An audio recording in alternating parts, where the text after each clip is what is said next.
Olá a todos, boa noite. Vamos para a nossa Masterclass sobre Engenharia Respiratória. O meu nome é Eduardo Saldanha, sou diretor da Escola de Rose Method, em Lisboa, e all around the world, porque hoje em dia, pós-pandemia, sem dúvida nós perdemos as fronteiras, perdemos as barreiras. E hoje vamos falar sobre um tema que é extremamente importante, que é a respiração e toda a engenharia que está por trás da respiração.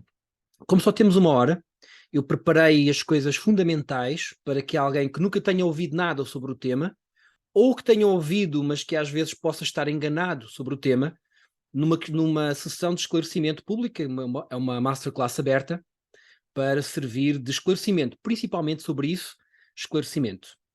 Então, se alguém tiver alguma dúvida, pode ir falando, senão vamos começar já com aquilo que eu preparei para vocês. Estão-me a ouvir bem, certo? Sim?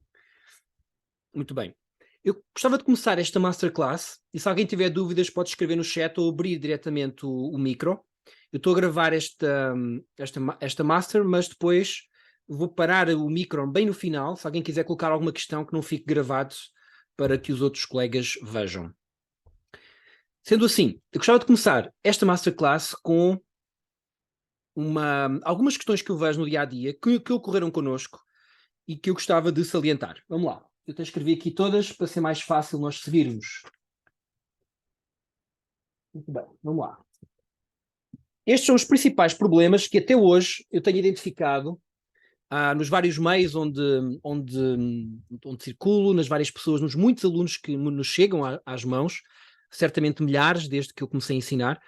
Então, estes são os problemas que eu vejo, que eu identifico. Talvez alguns de vocês possam colocar o barrete, então aí podemos corrigir. Primeiro, há uma subvalorização do ato da respiração. Ou seja, nós sabemos que é importante. Tanto é que vocês decidiram tirar uma parte do vosso domingo para vir aqui assistir a um workshop de engenharia respiratória. Há uma noção geral de que é importante, não, a respiração é muito importante, mas ainda assim, eu acho, a minha opinião é que ela está subvalorizada face ao real impacto que esse ato tão especial, que nos mantém conectados com o planeta o tempo todo, que é a respiração, tem na nossa vida. Então, a respiração, o ato de respirar, nós sabemos que se pararmos de respirar, morremos rapidamente, ao contrário da alimentação por alimentos ou mesmo por água, que demora várias horas, dias, enfim, é um processo bastante diferente. Mas a respiração, há uma dependência da vida, só que não é só a dependência da vida. O nível de consciência, o nível de energia, o nível de vitalidade está totalmente ligado à respiração. A forma como pensamos. Se eu respiro mal, eu penso mal. Eu sinto-me de forma diferente. Tenho um discernimento diferente. A tomada de decisão já é diferente. A forma como eu recupero das minhas ações do dia a dia, a forma como eu me revitalizo, ou que eu me mantenho mais jovem, ou ainda que eu me desintoxico. Tudo isso depende, ou está diretamente ligado à respiração, inclusive o funcionamento do nosso sistema nervoso. A respiração é um ato tão fulcral e tão poderoso e que ninguém usa, ou algumas pessoas utilizam algumas vezes por semana, mas que fica por utilizar na sua magnitude, que vamos falar sobre ela hoje. Então, não sei se todos tinham essa noção, mas observo que as pessoas valorizam um pouco e é importante, mas é como se fosse apenas mais uma coisa importante. Na realidade, a respiração é fulcral, é a condição estrutural da nossa vida. Eu respiro mal, eu penso mal, discerno mal, emociono mal. É uma relação direta com a qualidade de vida. Ponto. Então esse é um dos problemas que vejo, que às vezes a respiração é tratada como se fosse mais uma coisa importante. Mas a respiração é fulcral. Então há uma respiração para entrar em meditação, há uma respiração para estar em descontração profunda, há uma respiração para estar estressado, há uma respiração para quem está em coma até. Os anestesistas conhecem muito bem. Pronto. Segundo problema, que também é identificado, que identifica-se muitas vezes, é que muitas pessoas respiram ainda pela boca, ou seja, para além de não saberem respirar corretamente, já vamos falar um pouco sobre isso, há uma respiração que é feita pela boca. Eu não vou entrar muito sobre isso, mas quem quiser pode estudar. Aliás, eu vou recomendar para hoje um livro chamado Breath, ou Respirar em Português, do James Nestor. Ele fala várias vezes sobre o nosso trabalho no livro, tem um capítulo quase que, pronto, fala muito sobre o nosso expertise nessa área. Ele é dos Estados Unidos E o respirar pela boca, houve vários estudos, John Dwillard, em especial, que fez testes a nível de alta competição com a diferença entre respirar pela boca e respirar pelo nariz. Não vou entrar digamos, nos porquês na parte científica das coisas. No próprio livro do James Nestor, Breath, ele tem lá muitas referências. Importante é, desde a antiguidade, a respiração deve ser feita de forma nasal. Outro problema que queria levantar convosco e refletir convosco é a sobrevalorização do que cada um acha, que é a minha opinião, a sobrevalorização que as pessoas acham que têm face à sua respiração. Então, nós muitas vezes temos contacto com alunos que já fizeram 3 ou 4 vezes a respiração e acham que já sabem fazer, já dominam até a respiração. Eu pratico há 20, pelo menos, e eu continuo a tentar chegar a um próximo nível. Então, acho que há uma sobrevalorização e gostava que cada um fizesse o seu trabalho face à sua qualidade da própria respiração. Quer capacidade, quer qualidade da própria respiração. E isso leva-me à outra questão seguinte, que é que notámos inclusive ano passado. Ano passado fizemos uma escola aberta durante 30 dias, temos mais ou menos 600 participantes, 600 e qualquer coisa. E houve várias pessoas, pelo menos 2, 3, o que serviu para ser um caso que anotei, que diziam assim, não, a respiração eu já sei, já aprendi isso, já não preciso. E eu fiquei, como assim, já não preciso? O que é que acontece? Muitas vezes a pessoa sobrevaloriza o know-how que tem sobre a tecnologia da respiração que utiliza. Eu já sei utilizar contrações de plexos nervosos e glândulas, obstrução das narinas, contração da glote, ritmos muito específicos, e depois tudo junto à mistura. Isso não significa que a pessoa tenha uma ciência da respiração muito bem desenvolvida. O nome técnico é pranayama, que significa expansão da bioenergia, que vem do sânscrito, e essa tecnologia, ela envolve muito treino. E hoje em dia estamos num mundo onde tudo é partilhado, ou seja, nós temos excesso de informação e por isso mesmo, às vezes, por as pessoas saberem que têm muita informação, enganam-se e acham que sabem, que dominam aquilo que sabem. E são duas coisas diferentes. Uma coisa é eu saber como é que as coisas funcionam, outra coisa é eu saber muitas coisas. Então vivemos uma época típica de sabichões. Todos sabem umas coisas porque já ouviram falar, mas concretamente, com profundidade e por experiência, entramos numa outra história. Então talvez seja o vosso caso. Eu gostava de enunciar aqui os principais problemas que temos vindo a identificar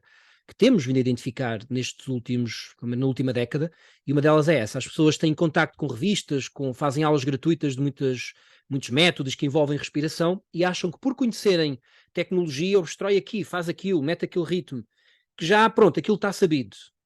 Então o desenvolvimento da respiração vai exatamente noutro sentido, que eu vou falar qual é hoje, para tentar criar um pouco desse mito. Não é que essas coisas não funcionem, essa tecnologia muito específica não é que não funcione, só que ela não se aplica a 99% das pessoas que a fazem. Então vai ser para uma pequeníssima parte de pessoas que já vêm a fazer o trabalho de base, se calhar há 10 anos ou mais, e aí é que essa tecnologia vai fazer efeito. E não para a pessoa que é um empresário, um executivo, que quer uma respiração para servir a sua qualidade de vida. Então, são duas coisas diferentes. Outro problema, ou bem identificado, é que muitas vezes é uma tendência. Por exemplo, meditação. Quem é que criou a meditação? A meditação, cujo nome técnico chama-se Dhyana, vem desde pelo menos há 5.000 anos. Foi desenvolvida, é uma linha, digamos assim, de estudo que foi desenvolvida, que hoje em dia está praticamente extinta, mas só foi falada, talvez os mais velhos se lembrem, nos últimos 10 anos é que começou a ser falada. Porque nos últimos nos últimos 12 anos, há mais de 1.000 estudos sobre meditação. Só que esses estudos são baseados normalmente com um cariz terapêutico. Então é muito fácil ver respiração para a ansiedade. Só que a respiração, como eu falei antes, tem uma abordagem, um espectro tão mais aberto. Tem a ver com tomar boas decisões, com emocionar-se da forma correta, com discernir da forma correta. Então é muito superior a simplesmente gerir o stress. E há uma tendência na nossa sociedade de colocar tudo em terapia. Para que é que serve isso? Então nós temos aqui algumas bailarinas. Para que é que serve o balé, Joana? Qual é a função do balé? Ela vai responder, não tem função, é arte, é assim mesmo, é o balé. Mas o balé emagrece. Sim, é capaz de emagrecer. Tá bom, então vou fazer balé para emagrecer. Será que eu vou virar um virtuoso do balé? Ou vou-me desenvolver realmente naquilo? Não, porque eu estou a usar digamos, um mindset que é pernicioso, que é um mindset entre é isto porque eu quero isto. Ou seja, eu vou fazer porque eu vou receber algo. Eu estou focado no benefício e não na coisa em si. E o mesmo acontece com a respiração. A respiração não deve ter foco terapêutico. A respiração é para desenvolvimento pessoal e pode ter, digamos, pode ter uma aplicação terapêutica, mas isso serão os médicos que vão orientar, mas com outra função. Pronto. E achar que fazer 20 minutos, ou 10 minutos, ou 30 minutos, 2 vezes por semana, já sabemos respirar, está tudo feito e já está tudo dominado. Então esses são os problemas que eu identifiquei hoje e se alguém quiser comentar algum deles, fiquem à disposição. Esses são aquilo que eu identifico nos alunos com que trabalhamos e trabalhamos, que são os mais comuns. Então, vou lá 2 vezes por semana, aprendo a respirar, pronto, já sei fazer aquilo. O objetivo da respiração não é esse. O objetivo da engenharia respiratória, a engenharia evolutiva que incide sobre a respiração, é muito mais pretencioso. Qual é o objetivo do nosso treino respiratório? Quem já fez treino respiratório?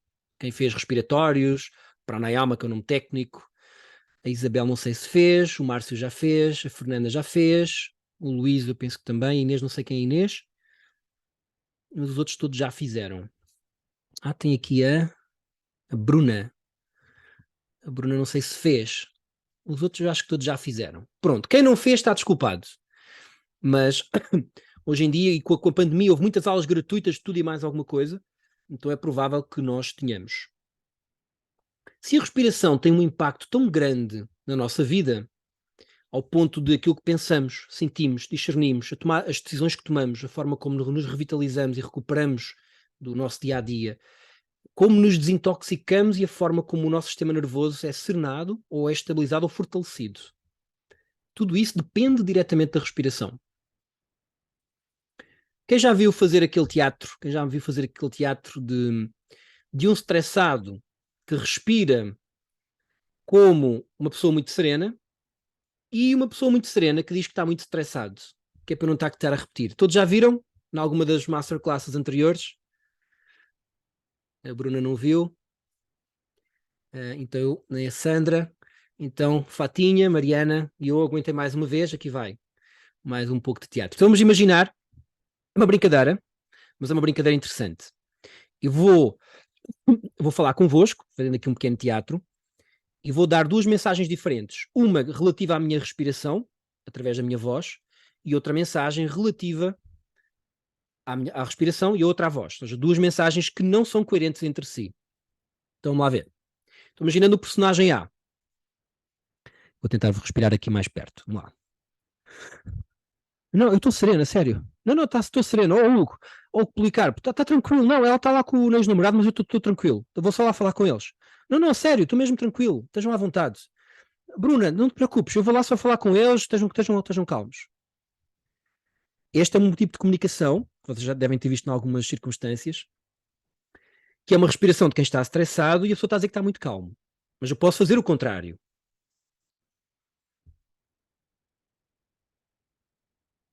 Estou muito estressado. Vou ter um ataque de pânico.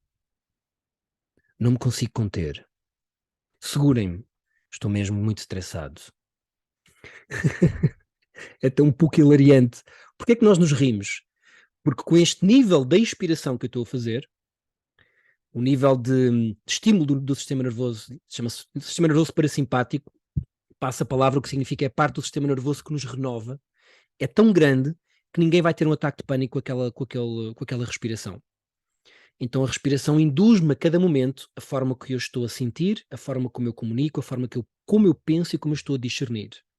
Então o objetivo é o seguinte: eu hoje ensino-vos uma respiração estrutural que vos vai conectar entre a Bruna 1.0 para a Bruna 2.0. E o objetivo não é fazer 2 vezes por semana aquela respiração, mas é ir incorporando no dia a dia essa nova forma de estar, de respirar. Vamos fazer o paralelismo com comer de boca aberta ou de boca fechada, ou de controlar as necessidades fisiológicas para ir à casa de banho. As duas são coisas que à nascença nenhum de nós controlava, ou seja, são atos neurovegetativos que estão lá, processam-se naturalmente. A criança tem vontade de fazer as suas necessidades e faz. Mas e nós interferimos voluntariamente pela vontade e vamos reensinar, ou seja, reeducar uma tendência que está no macaco e que está no humano deseducado, e nós reeducamos humanos e animais. Os nossos cães fazem o mesmo, e os gatos. Reeducamos a controlar uma função fisiológica para servir a civilidade, a comunidade. É uma evolução da natureza. Imaginem o que é nós estarmos todos numa sala fisicamente e não termos esse controle dos esfíncteres. Era impossível, simplesmente. Ou, por exemplo, comermos de boca aberta. Enfim, em alguns meios vamos perder, sabe? Vamos perder oportunidades de negócio, certamente. Ou de afastamos alguns relacionamentos afetivos só por isso. Porque é uma deselegância, há uma falta de educação. Então, tudo aquilo que é um desnaturamento à natureza original, normalmente é uma evolução. Tocar piano. O tocar piano, nós não chegámos à primeira, tivemos que treinar os dedos até conseguir tirar música dali. Aprender a escrever, a escrita, a poesia. Então nós temos que desnaturar uma coisa que, na sua origem, era básica. Nós podemos imaginar um macaco a andar, um sapiens, não sapiens, um neandertal, ou podemos imaginar um bailarino a andar. Vocês já repararam que os bailarinos andam, mas andam sempre com porte bailarino. Porque eles levam a consciência e a corporal a um nível tal que eles andam de uma forma superior ao comum dos mortais, porque é a área de especialização deles. A respiração é exatamente a mesma coisa. Mas eu já conheço muito, já sei usar muitas tecnologias. Não importa se não fizer o base, que é no dia a dia, interferir nas estruturas basilares da respiração e alterá-las por como se aprendeu a mastigar, com a boca fechada, alterá-las gradualmente para o seu dia a dia. E é isso que eu vou dar hoje, o pontapé de saída nesta nossa masterclass. Claro que só temos uma hora num curso, uma masterclass, mas eu filtrei o mais importante para vos incentivar a isso. Porque, outra vez, a forma como respiramos determina a forma como pensamos, como nos emocionamos, a forma que discernimos, a forma como ativamos o sistema nervoso. Então está tudo dependente desse fluxo. Ao ponto, se eu respirar de uma maneira e disser que é de outra, torna-se hilariante. Exato. Dúvidas até aqui? Olá, Tatiane, também chegou agora. Pronto, então vamos começar. Vamos dar aqui um outro passo. Como é que se faz uma respiração? O que é uma respiração inteligente? Ou seja, uma respiração correta. A respiração correta não é aquela que faz o macaco, ou que nós fazemos, digamos assim, de forma natural. É algo que vamos ter que reaprender a fazê-la. Porém, nós temos que voltar um pouco à origem, porque o estilo de vida cosmopolita que nós temos hoje em dia, nós acabamos por perder a respiração natural que já tínhamos, que não é mais eficiente, mas servia à sobrevivência, digamos assim, do hominídeo. Essa é a respiração diafragmática. Quem nunca ouviu falar da respiração diafragmática? Ok, então vamos lá. Vamos do zero, que assim é que é. Quando nós nascemos, nós trazemos por defeito de fábrica, vem lá no nosso bilhetinho de fábrica, chama-se respiração diafragmática. Quem tem crianças, basta observar como é que quando elas estiverem a dormir é muito fácil ver. Por onde é que elas respiram, por onde é que as crianças respiram normalmente. Vocês vão observar que elas respiram pela barriga. Alguém tem crianças pequenas lá em casa? Ou já validou isto que eu estou a dizer? Então, a criança respira basicamente pelo abdômen. A criança e nós, é a nossa respiração que trazemos por defeito de fábrica. Ou seja, quando inspiramos, o abdômen projeta-se para fora e quando expiramos, o abdômen projeta-se para dentro. E esse movimento do abdômen, ele é feito através do diafragma, por isso é que é a respiração diafragmática, que é como um guarda-chuva que se contrai ao inspirar e relaxa ao expirar. Então o abdômen, eu vou colocar-me aqui mais na câmara, o abdômen faz um movimento de projeção para fora.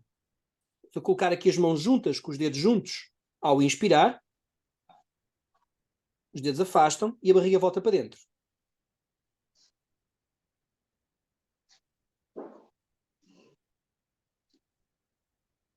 Esta respiração feita pelo abdômen é chamada respiração abdominal, baixa ou diafragmática. Vale a pena vocês experimentarem fazer, quem não sabe ainda. No caso aqui da Bruna, que eu sei que ela não conhecia, que eu percebi pela sua linguagem corporal. Então pode colocar as mãos no abdômen, a Sandra também. E ao inspirar pelas narinas, sempre pelas narinas, projeta o abdômen para fora como se enchesse a barriga com ar. E expira, esvazia a barriga, sem mexer o peito, sem mexer o tórax. Essa respiração é diafragmática. Eu fiz um pequeno curso eu não me recordo agora, fiz vários, então eu acho que é na Universidade da Califórnia, que eles tinham lá um grupo de estudiosos que dizia que esta respiração diafragmática era a melhor respiração para gerir o stress. Aqui entre nós, não é a melhor, mas é boa. Mas há melhores, mas é boa, ou seja, é válida. Mas no caso, naquele estudo provava-se que ela era ótima para gerir o stress. Há melhores, já vamos ver qual seria melhor, mas ela é muito válida para gerir o stress, baixar o cortisol, enfim, dar uma estabilidade grande ao sistema emocional da pessoa. Porque bombeia muito mais oxigênio, em termos empíricos, será mais ou menos 60% na parte baixa, 30% na parte média e 10% na parte alta. Eu vou pedir que vocês não liguem o micro também, a não ser que falem. Está bem, amiga Romana? Eu vou, agora não mexa mais, que eu já lhe tirei, está bem? Para não criar ruído. Temos 3 fases principais da respiração, que têm a ver com os músculos que intervêm para criar o vácuo, ou seja, criamos um vácuo e o ar entra, por uma questão de pressão, e depois o ar sai. Esta fase é a principal, respiração diafragmática. Então esta era a forma que nós respirávamos quando nascemos. Algumas pessoas, alguém tentou fazer respiração diafragmática agora, há 3 tipos de respostas. Uma, consegui perfeitamente, percebi exatamente o que o Eduardo disse. Abdômen para fora, abdômen para dentro. Isabelinha, podes colocar aí qual foi a tua experiência também. Partilhem. Segunda hipótese, eu consegui fazer a respiração que o Eduardo estava a fazer, ou seja, abdômen para fora e para dentro, mas é um bocado estranho. Ou o que é que significa? Eu consigo, ou seja, a musculatura ainda está lá, mas eu já não estou habituado a fazê-la, logo eu estranho aquilo que eu não estou habituado a fazer. E a terceira hipótese que também pode ocorrer é, desculpe Eduardo, mas respirar pela barriga não, eu respiro pelos pulmões, a barriga não mexe. Então o diafragma dessa pessoa já ficou, permita uma expressão meio encaracolhado ali, e temos que voltar a ganhar flexibilidade nele, nesse músculo. E há formas de o fazer. Mas o músculo já perdeu o movimento. A maioria das pessoas é assim, eu consigo, mas é estranho, parece forçado, não me é natural. Que significa o quê? Desde que eu era criança até agora, a ansiedade dos exames, o stress vai alterando a respiração e eu às vezes começo a perder a respiração diafragmática com um grande impacto para a minha qualidade de vida, para a minha saúde, para a minha vitalidade. Então vamos voltar a reaprendê-la, treiná-la e absorvê-la novamente como nossa respiração natural, que já tínhamos. Fica aqui então quem quiser, faça esse trabalho, também respiração diafragmática. E essa nós trazíamos à nascença. E o mais comum dos nossos alunos novos é essa, quando chegam, é um bocado estranho. Eu consigo, mas é estranho. É estranho porque a pessoa já não utiliza. Porque se perguntem à vossa mãe, todos nós respirávamos pela barriga e bastante quando éramos crianças. Bebê, então, o abdômen parece que, enfim, é o centro do movimento do corpo. Para além da respiração diafragmática, deixem-me tirar aqui, já tenho isto tudo pronto para não perder tempo. Para além da respiração diafragmática, eu troquei aqui este, já volto aqui. Dê-me só um momento. Ok. Para além da respiração diafragmática, deixem-me só um momento aqui. Nós temos. Vamos levar da respiração abdominal para a respiração completa. Ou seja, vamos fazer um crescimento, um aumento da nossa respiração. Porque o que é que ocorre? O fluxo é como se tivéssemos o gráfico da nossa respiração enquanto respiramos. Quanto maior for a estabilidade gerada pela respiração, maior a estabilidade gerada no nosso psiquismo. Então, como se houvesse um gráfico. Quanto mais assimétrico, instável ele for, assim estará o nosso psiquismo. Então, uma respiração que seja... Deixa-me tentar pôr aqui o modo instrumentos on, se conseguem ouvir. Uma respiração que fosse assim. Uma respiração que é sempre feita à mesma velocidade.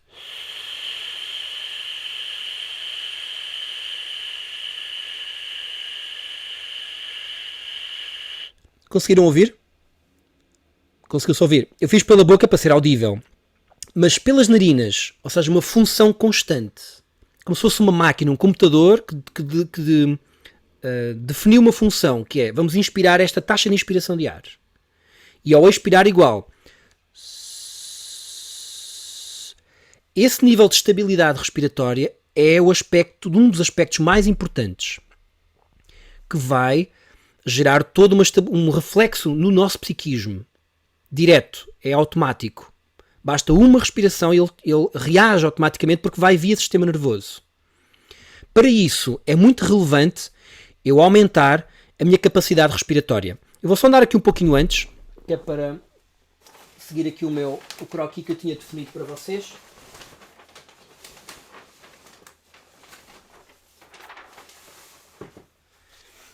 E estas são as 4 grandes áreas da respiração. Okay? Ou seja, quais são as 4 grandes áreas de interesse para nós exercitarmos esta capacidade de levar a nossa respiração a um outro patamar, de forma consciente, muito mais vezes durante o dia, se possível, enfim, 24 horas por dia. Isso num nível adiantado já. A primeira área tem a ver com o nível de revitalização, de vitalização da pessoa, de regeneração celular. Funciona assim. Há vários, dependendo da cultura. Os chineses chamam Qi, os hindus chamam Prana. É a bioenergia que está presente em todos os animais. Qualquer animal para existir ele tem que ter uma quantidade de energia, que nós sentimos pelo calor, eletricidade estática, etc. Quanto mais nós respiramos, mais energia vamos captar, mais vida vamos ter. Quando nós não tivermos energia para suster essa vida, nós morremos. Mas dentro de não morrer, ou seja, nós vivemos, eu posso ter um nível de energia que me permite sobreviver, ou posso ter um nível de energia que me permite viver com excedente de energia. E aqui é importante eu fazer uma referência. Os nossos sonhos, regra geral, eles estão fora da sobrevivência. Eles precisam de um excedente de energia para qualquer tipo de mudança.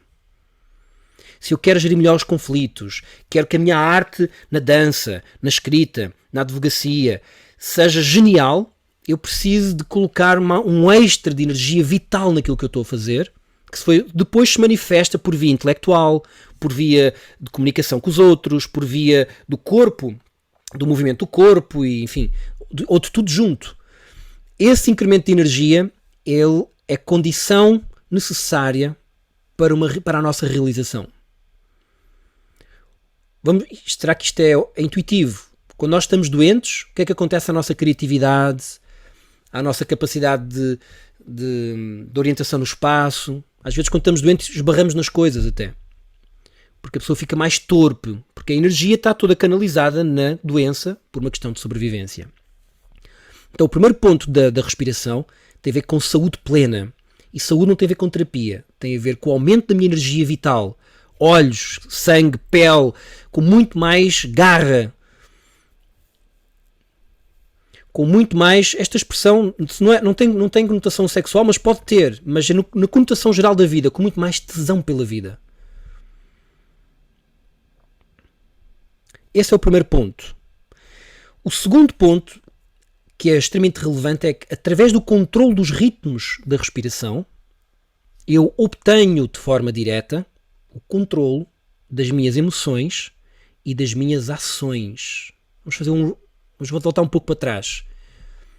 Pelo controle dos ritmos da respiração, eu obtenho o controle das minhas ações e das minhas emoções. Aliás, das minhas emoções e depois das minhas ações. Porque se não contrário, uma leva à outra. Isto é muito interessante. Eu vou já saltar para a última. Já vou aqui para a terceira. A última diz-nos que tornar a respiração consciente, nós cruzamos a fronteira entre aquilo que é inconsciente daquilo que é consciente. Ou seja, nós temos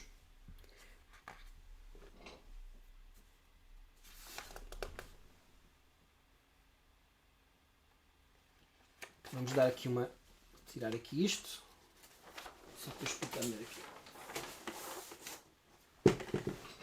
Imaginem que isto aqui é toda a nossa quantidade de conseguem ver? De inconsciente, lá em cima.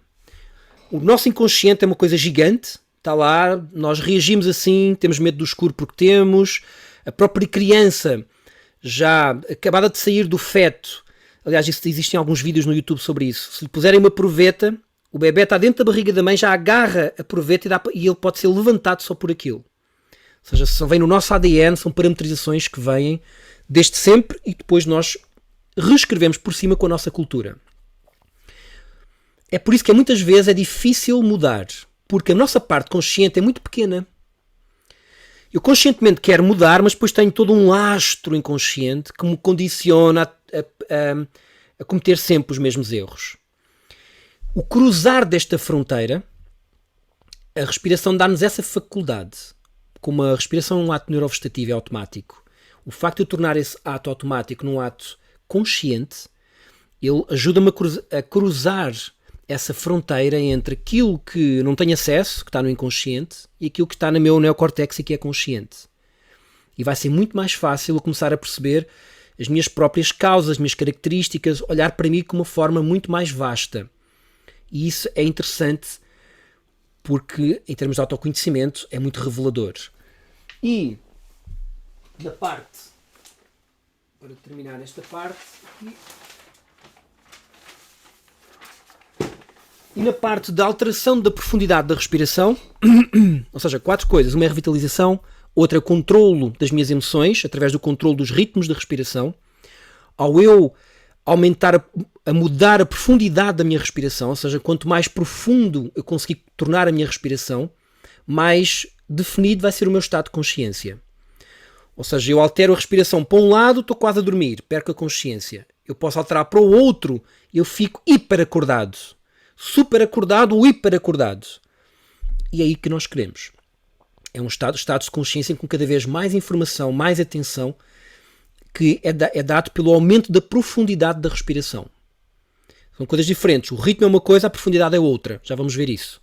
E por último, a parte da respiração, o treino de uma respiração consciente, leva-me a cruzar essa barreira entre aquilo que é todo o lastro inconsciente que faz parte da minha personalidade e aquilo pequenino. Nós temos uma colega nossa que é professora do nosso método e também é PhD em Neurociências na Sorbonne e fez um estudo sobre qual é a parte consciente do nosso dia-a-dia face à parte que é inconsciente. Ela chegou a uns valores, enfim, entre 4% a 6%. Tá bom. Há de ser pouco. Pode ser 8, 6, 3, enfim. Os 4, 6% consciente? Entre 4% a 6% de ações que são conscientes, que são, ou seja, voluntárias, o resto é tudo automatizado. Não é que isso seja mau, isso é bom, porque nós temos que gastar energia como em muitas coisas, mas a maior parte das coisas não estão eficientes. Ou seja, eu faço aquilo de forma automática, mas eu nunca peguei naquilo, aperfeiçoei aquilo e depois voltei a pôr no automático. Por exemplo, nós antigamente, para conduzir o carro, a primeira vez que eu conduzi um carro, foi assim: calem-se, desliga o rádio, deixem-me concentrar agora aqui. Passado uns anos, nós podemos fazer tudo a conduzir o carro. Ter conversas, ouvir música, fazer reuniões, metemos no alta-voz, dá para fazer tudo.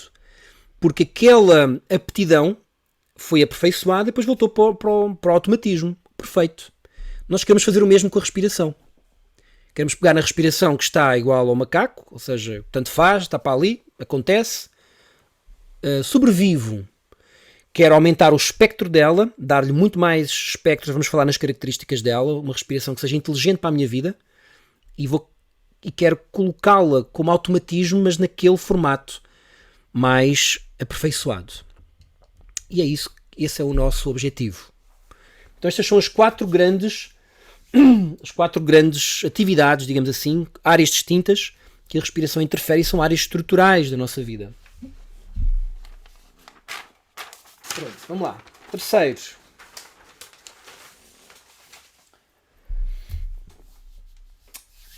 Da respiração abdominal vamos partir para a completa. Respiração sempre nasal, como já falámos. Qual é que é a respiração completa?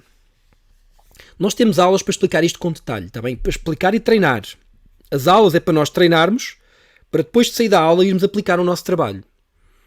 Quando eu vou a uma aula, faço 2 vezes por semana, ou 3 vezes, ou 4 vezes, e faço um respiratório específico lá, não faz sentido eu aprender a respirar corretamente lá e depois vou para o dia a dia e esqueço-me. E nunca mais esqueço completamente. Obviamente que de início eu vou-me esquecer muitas vezes e vou-me lembrar muitas vezes. É como a criança que, para andar, vai gatinhando e caindo. Tentando pôr-se em pé e caindo. Como andar de bicicleta, como aprender piano. De início tudo é difícil, depois tudo fica fácil. Como vocês sabem, é assim que as coisas funcionam.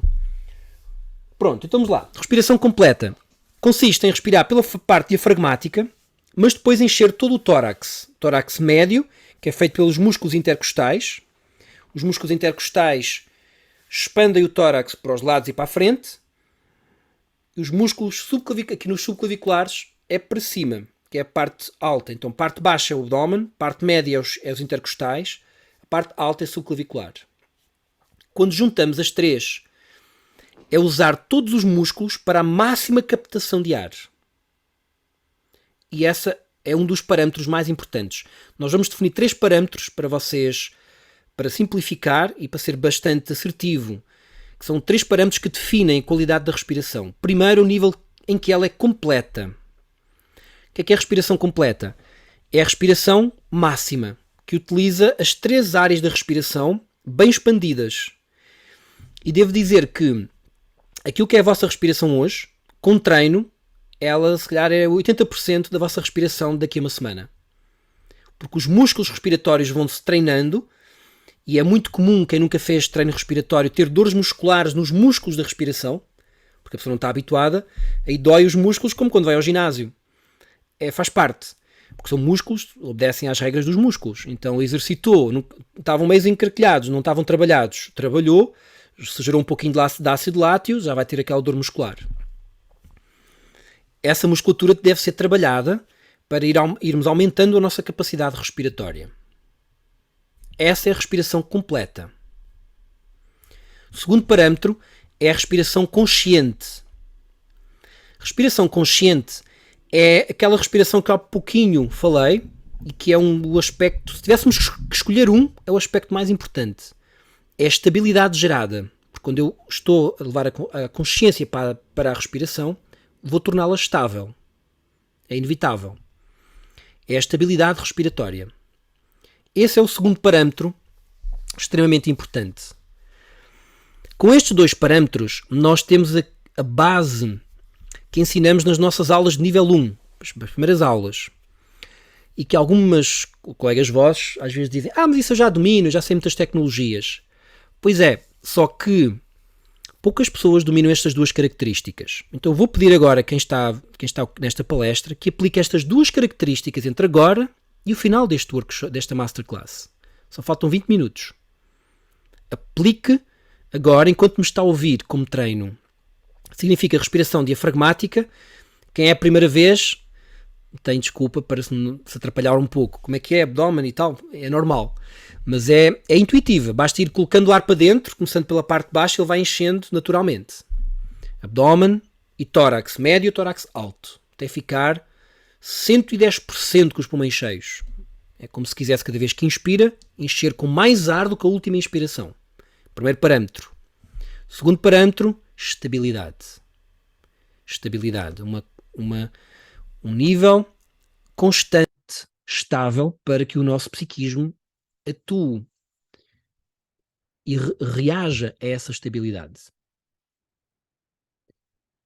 Para esta turma que temos aqui hoje, em que há pessoas que é a primeira vez que têm contacto com a respiração, se eu pudesse desejar uma coisa a todos os portugueses, a todas as pessoas do mundo, era que eles conseguissem ter esta respiração máxima e estável o máximo possível durante o seu dia-a-dia.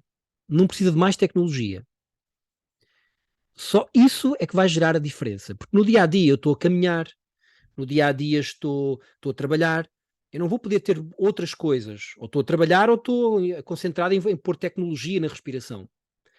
Como eu disse, A menos que a pessoa faça um treino respiratório consistente durante anos e depois queira usar a respiração para fins mais pretenciosos, até, enfim, uma procura de um estado de consciência com mais veemência, a maior parte das pessoas, empresários, executivos, bailarinos, é uma respiração completa o máximo tempo do seu dia. Isso implica que eu regularmente vou-me lembrar e vou começar a aplicar e sempre cada vez mais. Isso é o mais importante. E é o que costuma-se dizer, é o feijão com arroz. E depois há as excentricidades não, mas há as tecnologias, há tudo o que é sofisticação que nós podemos colocar a seguir. Então é isso, continue com o seu respiratório. E ao fazer, vá notando as alterações a nível psíquico, a nível físico, a nível de disposição, ao fazê-lo durante a aula, também durante os próximos 15 minutos. O terceiro parâmetro, que é estrutural na respiração, é o ritmo, que é o que nos permite controlar as emoções e depois as ações. Há vários tipos de ritmo, mas nós não recomendamos aplicar ritmo enquanto eu não dominar esta fase que eu falei antes, que é uma respiração simples, máxima e estável. Eu vou ligar outra vez aqui. Vou respirar pela boca também, para ser audível, mas é assim.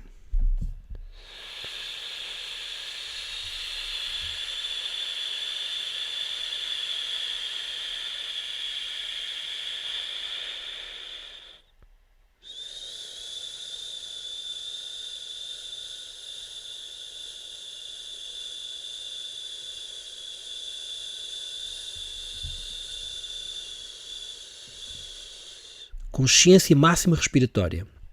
Profundidade e consciência. Façam algumas vezes. Isto pode ser feito enquanto trabalhamos, enquanto andamos, enquanto estamos às compras no supermercado, enquanto passeamos o nosso pet, o nosso animal de estimação. E essa é que é a estrutura base, e não começar a pôr tecnologia para dizer que sei muito, que é muito comum às vezes. Quanto menos o professor sabe, mais coisas avançadas ele quer dar para dizer que sabe muito, quando na verdade deve ser o contrário. Nós temos que dominar as bases para depois querermos brincar um pouco com outro tipo de sofisticação. E para 90 e muitos por cento da nossa população, são empresários, são pessoas, enfim, têm a sua profissão, não estão dedicados lá 8 horas por dia ou 12 horas por dia ao desenvolvimento deste tipo de técnica. Esta respiração é o mais importante para a vida delas. Os ritmos depois não se aplicam. Estou às compras, estou a falar com as pessoas. Eu só consigo respirar quando não falo, não é? Porque a falar vou no ritmo digamos, das palavras. Mas quando temos os intervalos, ok, agora falou, parou, recarrega com respiração completa. E depois temos os ritmos, que não são indicados se não dominar o patamar anterior. Dominando o patamar anterior, então são interessantes. Nós trabalhamos com 6 ritmos. São estes aqui, eu troquei estes aqui sem querer. Estes números significam inspiração, retenção com ar, expiração e retenção sem ar. As retenções são, devo dizer antes disso, que quem tiver problemas de saúde é melhor que tem que consultar um médico. Por exemplo, uma pessoa que é hipertensa, tem que tomar comprimidos para a tensão, tem tensão 19 ou 20, não é recomendável fazer retenções com ar. Então vá falar com o médico, veja com o médico. Se a pessoa tiver uma pessoa comum, saúde normal, enfim, normalidade, nós trabalhamos da normalidade para cima. Da normalidade para baixo chamamos de terapia, os médicos são as pessoas especializadas. A mesma técnica pode fazer mal a uma pessoa. Por exemplo, há uma técnica que nós usamos que é para fortalecer, tonificar, estimular os órgãos do aparelho digestivo e excretor. E melhora muito as idas à casa de banho, enfim, funcionamento dos órgãos.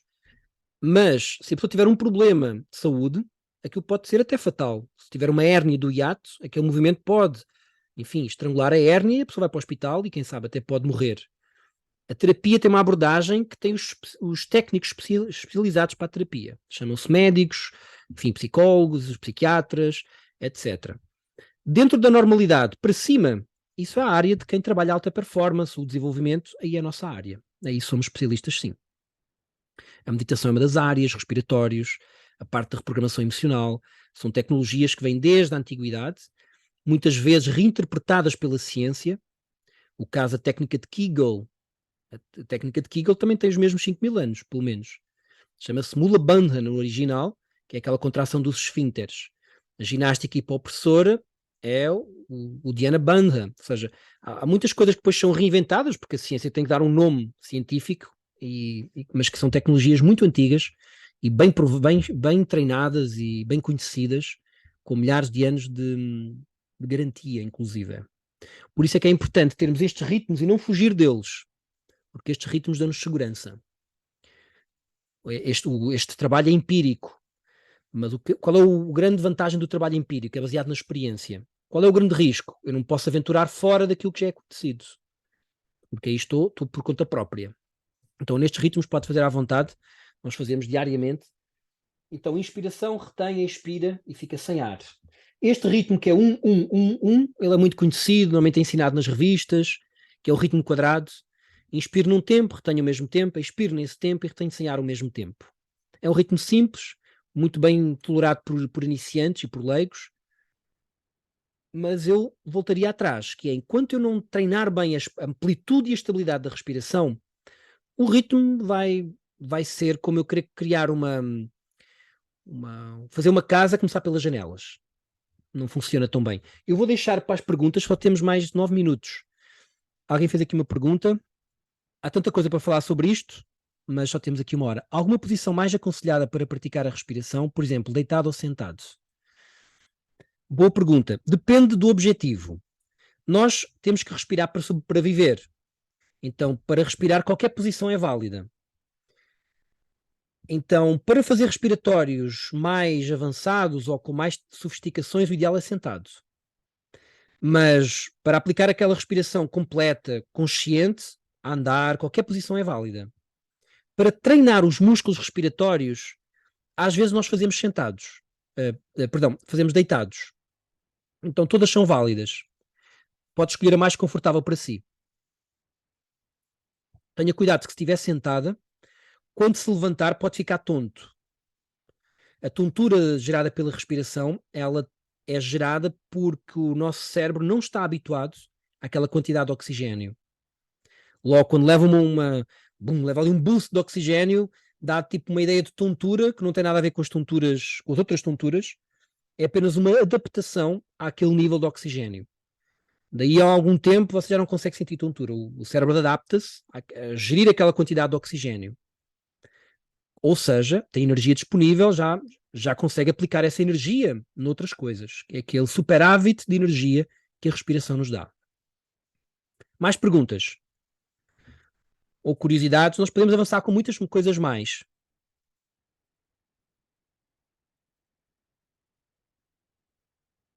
Algum conselho para conseguir levar a respiração mais devagar? Exato. A respiração mais devagar, há pessoas que têm mais dificuldade a expirar, outras mais a inspirar, outras a reter com ar, e isso tem uma razão de ser, tá? Não vamos entrar hoje aí. O mais importante é, se for fazendo a respiração completa e confortável, o meu corpo assim encaixa bem com o meu biorritmo de hoje, com o meu sistema cardiovascular, fica perfeito. Uma respiração máxima e confortável, prazerosa. O próprio corpo lhe vai indicar isso, Paola. O próprio corpo, quando já tem o oxigênio suficiente, ele começa a alongar a respiração naturalmente. Se o corpo tiver carência, tiver pouco hiperoxigenado, então ele vai querer respirar rápido. Então dê-lhe a rapidez de respiração. Inclusive, pode respirar mesmo rápido. Há uma respiração que é chamada respiração do sopro rápido, que ela pode ser abdominal ou completa e é estável, só que é rápida. Ou seja, a rapidez não tem nada a ver com estabilidade. Eu posso ter uma respiração rápida e estável. Ou posso ter uma respiração lenta, estável ou instável. Por exemplo, uma respiração rápida e instável. Espera aí, deixa eu só ligar aqui isto. É rápido, mas está toda instável. Uma respiração rápida e estável.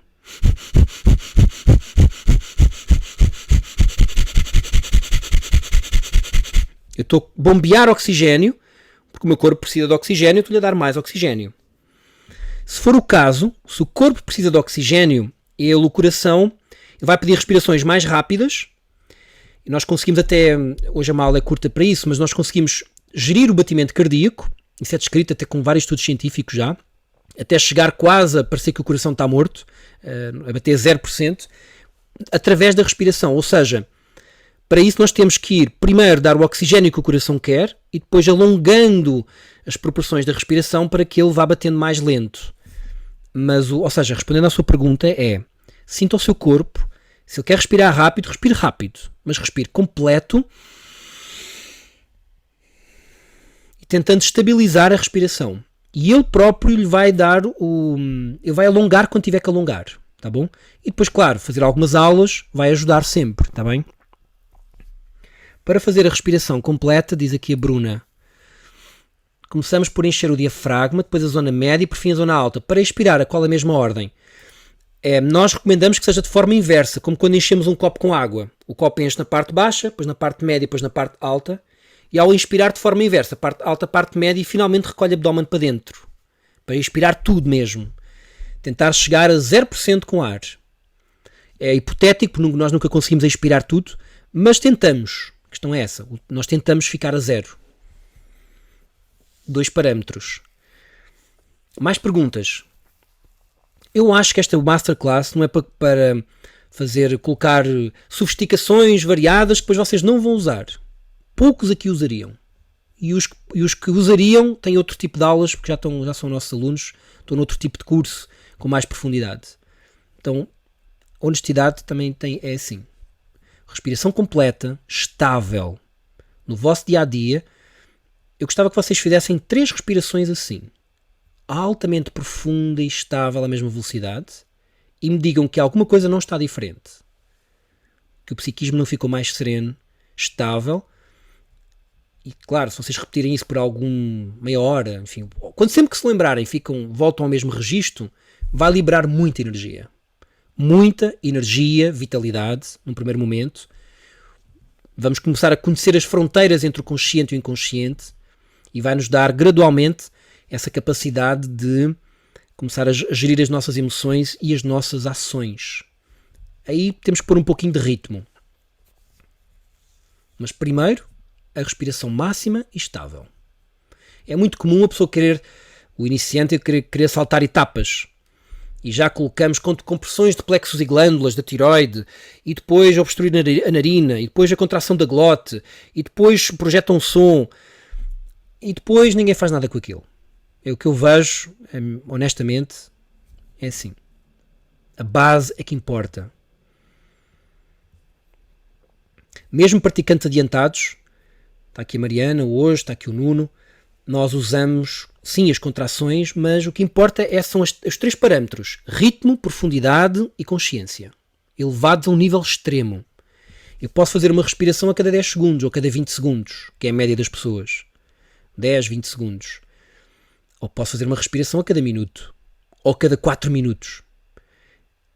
E aí o psiquismo, tudo vai estar conectado, wired, de forma completamente diferente.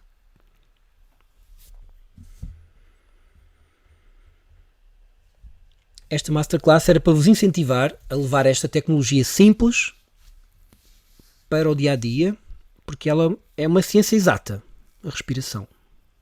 É uma ciência exata. Mais dúvidas? O que é que podemos agregar valor a esta aula? Que é tão curtinha, está mesmo a terminar.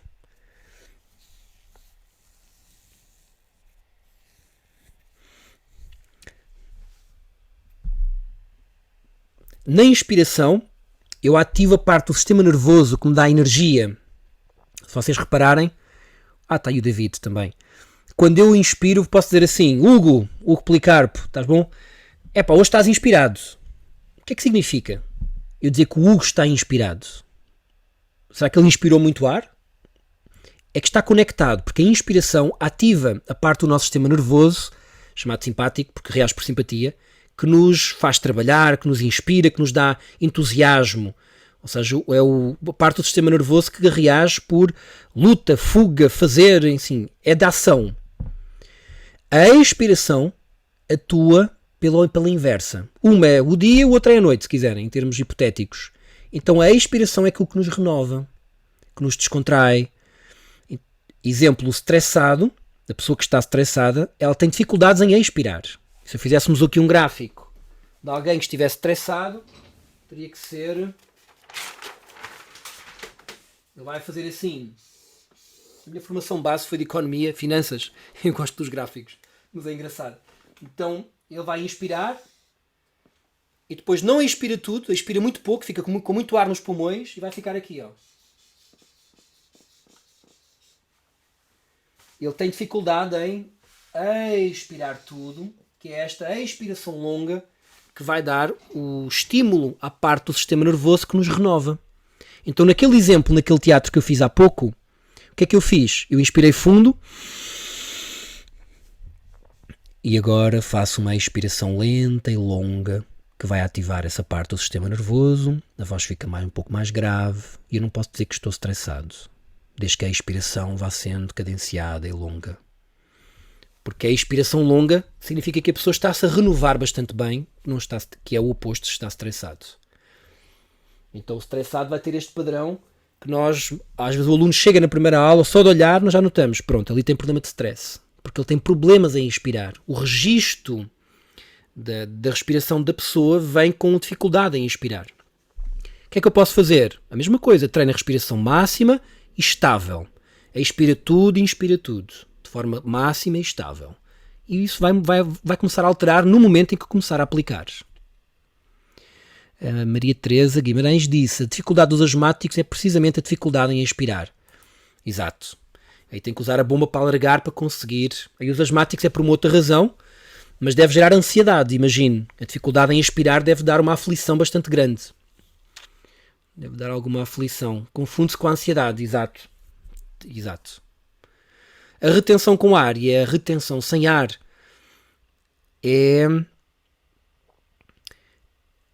a retenção com ar é uma inspiração exacerbada e a retenção sem ar é uma expiração exacerbada. Deixa-me responder aqui uma pergunta da Paola, que é: se tiver mais dificuldade em inspirar do que a expirar, qual será uma possível causa? Ou seja, não é que seja uma possível causa. O que temos que fazer é expirar um pouquinho mais rápido para conseguir inspirar um pouquinho mais lento, para ficar uma coisa mais equilibrada. Equilibrada no sentido balanceada. A expiração pode ser mais longa, tá bom? A inspiração, se vocês virem aqui nos ritmos, eu já tirei, mas os ritmos quase sempre têm uma expiração mais longa do que uma inspiração, que é para gerar um efeito mais de serenidade logo naquele momento. Então, é isso. Para treinar, no caso da Paula, se quiser treinar uma maior inspiração, faz assim, expira rápido, depois faz uma inspiração o mais lento que for confortável, depois expira rápido e vai fazendo isso como treino e rapidamente o corpo adapta-se. O mesmo para a expiração.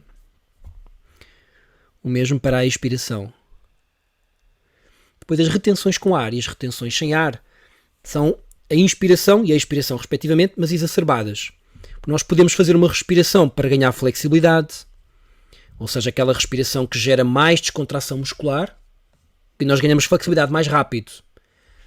É por isso que, por exemplo, quem conhece a prática básica do professor De Rose, ele diz: expire tudo e dê o máximo de flexão. E fique sem ar. Ao ficar sem ar, eu estou a potenciar a descontração muscular. Logo estou a potenciar mais descontraído, mais flexibilidade. Mais contraído, menos flexibilidade. E quem faz, nós evoluímos muito rápido na flexibilidade com a retenção sem ar.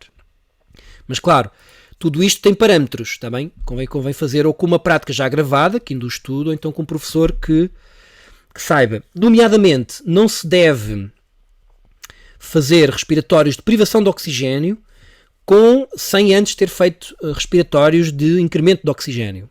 Isto é para os mais adiantados, enfim, tenham feito outras coisas, porque às vezes cometem-se aí uns crimes nessa área, está bem? Então nós primeiro colocamos oxigênio e depois podemos privá-lo um pouco. Porque o oxigênio tem a vantagem da vitalidade, energia, raciocínio rápido. O dióxido de carbono tem a vantagem dos insights, da serenidade, da estabilidade. Então nós temos de trabalhar com os dois ao mesmo tempo. Isso é assim mesmo, com tudo. É a mesma coisa com as emoções. Nós devemos exacerbar as emoções e elevá-las a um nível cada vez mais alto. Sentir mais amor no peito. Ou seja, aprender a veicular o maior caudal emocional. Não sermos assim muito contidos. Não, as emoções fluem através da pessoa. Reeducadas. Ao mesmo tempo, aprender a desligar as emoções por completo. É a mesma coisa com o pensamento. Nós devemos ativar raciocínio rápido, discernimento, conexões, insights e, por outro lado, chegar e aprender a desligar o pensamento. Se não ficamos reféns, e vem muita infelicidade por aí, se a pessoa não tem gestão nessa... Aliás, a infelicidade humana vem daí. Da fraca gestão que ainda temos enquanto espécie dos nossos processos emocionais e mentais. Eu gosto muito de um exemplo que eu vi uma vez, lá em cima em Trás-os-Montes, vi um cãozinho que tinha ficado sem uma pata. Na semana anterior, ele estava ali todo feliz, com a rabinha de ar ao léu, a vida dele continuou. Ele continuou a vida dele. Se fosse um humano, qualquer um de nós, não seria assim. Porque nós temos a relação com o tempo e com o passado e com o futuro, enfim, o dado adquirido, que morremos só no fim de tudo. Tem uma série de falácias aí, que isso é para uma outra masterclass, mas a respiração é o instrumento mais fácil, mais rápido, para nós impactarmos na nossa vida, e é físico. A mentalização é outro dos instrumentos, mas é mental, é mais sutil. Este aqui é só chegar e aplicar. Eu vou ter que parar a gravação aqui, para manter aqui a nossa hora. Vou parar a gravação. Beijinhos lá em casa, quem estiver a ver em diferido.